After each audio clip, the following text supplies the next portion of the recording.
Kayaknya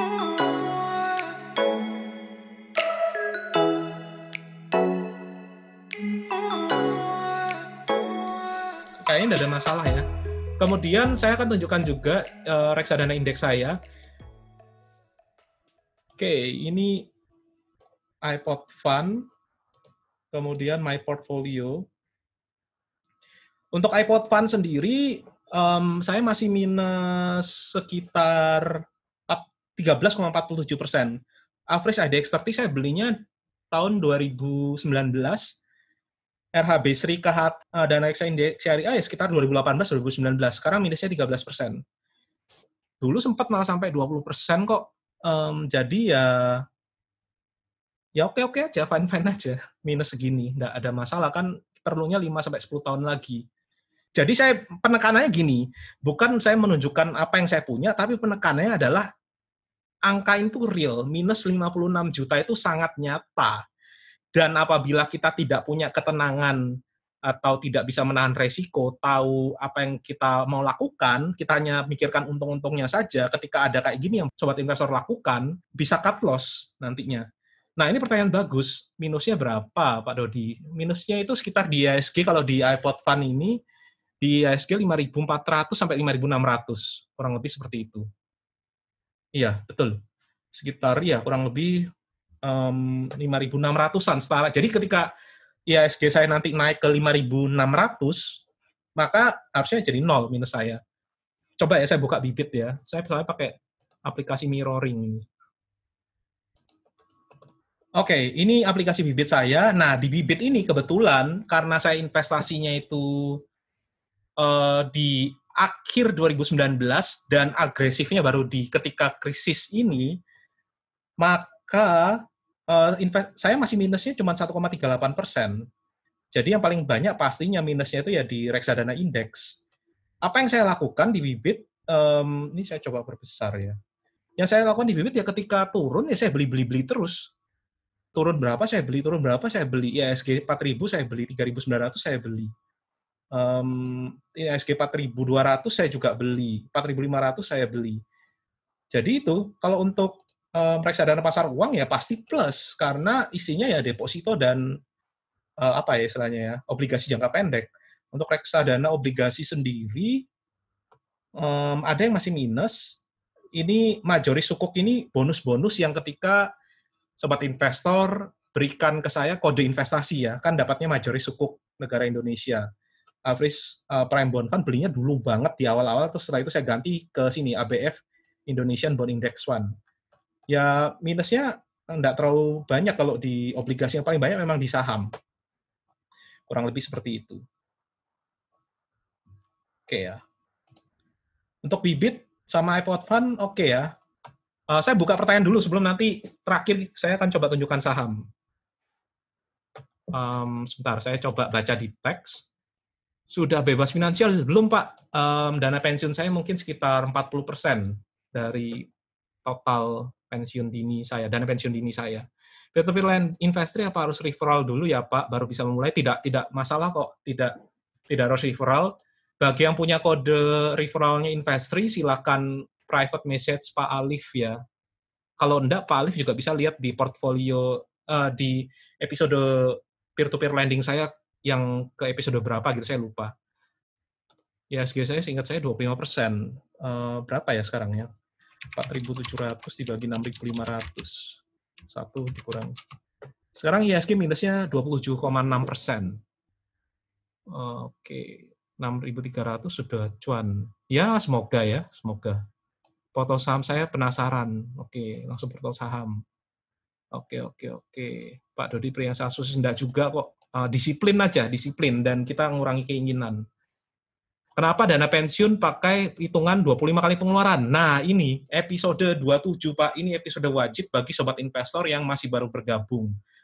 Episode 27 ini kalau seandainya saya disuruh menghilangkan seluruh video saya, dan cuma boleh ada satu video, itu di episode 27. Nanti bisa ditonton setelah ini. Berapa persen dana diinvestasikan dari total pendapatan, Pak? Oh, saya sudah tunjukkan di PowerPoint tadi. PowerPoint-nya. 30-60%. Savingnya 30-60%. Oke, saya akan coba membahas pertanyaan ini sebentar. David Christian, apabila ada yang silakan bertanya. Ya, David Halo, Christian. halo Pak. Ya, silakan Pak David. Ya, malam Pak. Uh-uh. Oke, jadi tadi saya mendengarkan juga tertarik ketika Bapak bilang kalau misalnya saham itu masih didiskon 20% sampai 5.200, itu berarti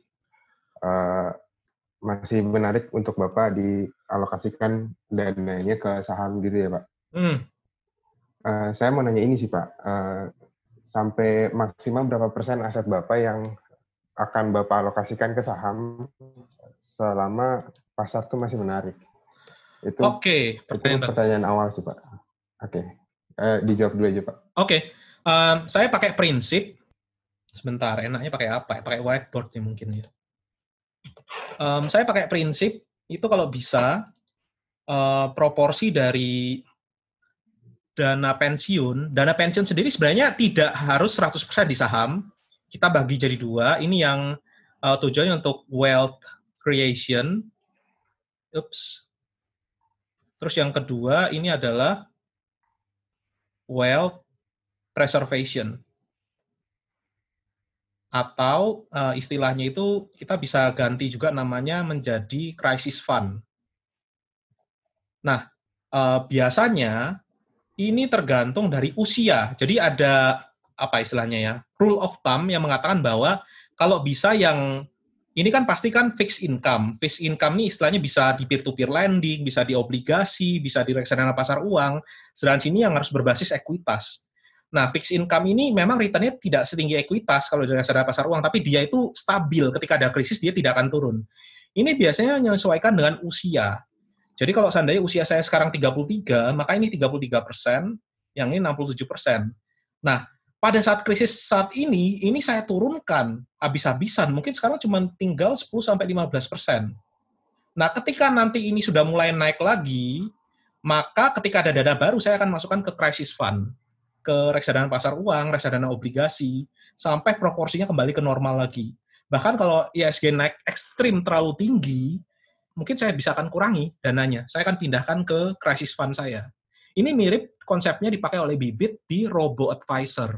Jadi yang robo-advisor, kalau sobat investor tahu itu ada 70-20-10. Saya sederhanakan menjadi saham itu 67%, yang reksadana pasar uang atau obligasi itu sesuai umur saya, 33%. Kurang lebih seperti itu. Pak David, ada pertanyaan lanjutan kah? Oke, Pak. Dari yang menanggapi jawaban Bapak, saya setuju sih Pak. Soalnya saya juga ada baca buku Pak Jul juga, dia kan selalu mengajarkan kita kalau untuk menyediakan dana darurat untuk kondisi-kondisi krisis seperti ini. Dia sebutnya itu dry powder gitu ya Pak. Jadi ketika pasar sangat didiskon seperti saat ini, kita punya dana yang bisa kita alokasikan ke untuk masuk saham ya. Gitu ya. Oke, betul. Oke Pak. Tapi dana darurat sebenarnya itu ada di sini loh, Pak. Masih ada lagi. Iya, maksudnya. Ini yang 3-6 bulan.